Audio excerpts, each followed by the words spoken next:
જૂનાગઢમાં મહાશિવરાત્રીનો મેળો યોજાય એ પહેલા સર્જાયો છે વિવાદ। મેળા પૂર્વે ભવનાથ તળેટીમાં વેપારીઓએ પ્રશાસન સામે ઉગ્ર વિરોધ કર્યો। પ્રશાસનના નિર્ણય સામે વેપારીઓએ આજે ધંધા રોજગાર બંધ રાખ્યા। પ્રશાસન તરફથી પ્લાસ્ટિક પર મૂકવામાં આવેલા પ્રતિબંધનો કડક અમલવારી કરવામાં આવી રહી છે। હાઈકોર્ટના આદેશ બાદ પ્રશાસન પગલાં લઈ રહ્યું છે, જો કે વેપારીઓમાં કચવાટ જોવા મળી રહ્યો છે।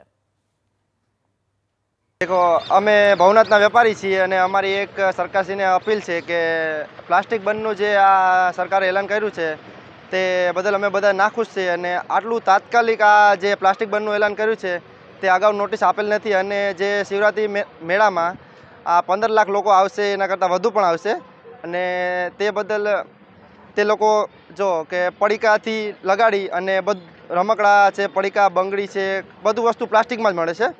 ते प्लास्टिक बंद करशे तो कई रीते ते लोको ए लोकोने प्रॉब्लम पड़शे, कई रीते मेळामां प्रॉब्लम पड़शे, ते लोकोने कई रीते खाशे।